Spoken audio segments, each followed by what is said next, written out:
बिस्मिल्लाहिर्रहमानिर्रहीम। आज हम एक और मौजू पे बात करेंगे जो एक हमारे माशरे में बिल्कुल उल्ट कंसेप्ट लोगों के अंदर पाया जाता है, ख़ास तौर पे जो बहुत से दूसरे मसाइल की तरह, जिसका मेडिकली लॉजिकली भी और मेडिकली लॉजिक के तौर पे भी कोई प्रूफ नहीं होता। तो लेकिन क्योंकि सीना बसीना बातें चली जा रही हैं, लोग बिल्कुल ही उसी पे अमल किए जा रहे हैं कि अगर किसी बच्चे को कॉन्स्टिपेशन है या कब्ज़ है तो कब्ज़ में दूध आप जो है पतला देंगे या गाढ़ा देंगे। अक्सर क्या होता है हमारे घरों में कि गाय भैंस का दूध पहले पतला मिलता है, जब उसकी क्वालिटी ठीक नहीं होती उसमें मज़ीद पानी डाल के उसको पतला कर देते हैं।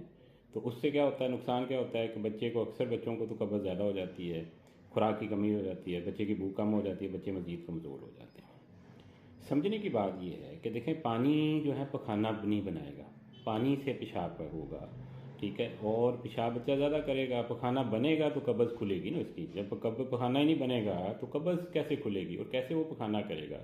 तो इसीलिए जिन बच्चों को कब्ज़ का मसला होता है या कॉन्स्टिपेशन का इशू होता है, उनको अगर गाय भैंस का दूध दे रहे हैं तो उनको खालिस दूध दें। डिब्बे का दे रहे हैं तो वो भी पूरा दें, पूरा जिस तरह बनाने का तरीका लिखा हुआ है उस तरीके से।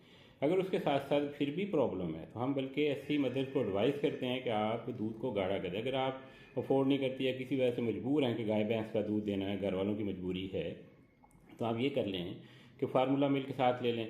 फार्मूला मिल्क जब गाय भैंस का दूध जो देते हैं उसमें पानी के बगैर उसमें कुछ स्कूप आप चम्मच उसके दूध के पाउडर में लेके डाल दें, तो उससे क्या होता है कि उससे दूध गाढ़ा हो जाता है और बच्चे को दो फ़ायदे होते हैं। एक तो उसकी कॉन्स्टिपेशन रिलीफ हो जाती है, उसकी खुराक में इजाफा हो जाता है और बच्चे की सेहत में बेहतरी आ जाती है। बाकी ये होता है कि ठोस ग़िज़ाएँ बढ़ाएं तो उससे ऑटोमेटिकली कब्ज़ जो है ना कि खुल जाएगी बच्चे की। तो इसलिए ये काम करें कि बच्चों को दूध पतला देने के बजाय एक तो गाढ़ा दूध दें या खालिस दूध दें।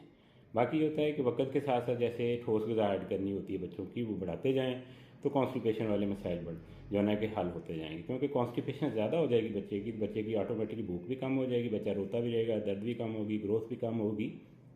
इसलिए यह है कि दूध जो है कि खालिस या गाढ़ा देना चाहिए, पतला नहीं देना चाहिए। शुक्रिया।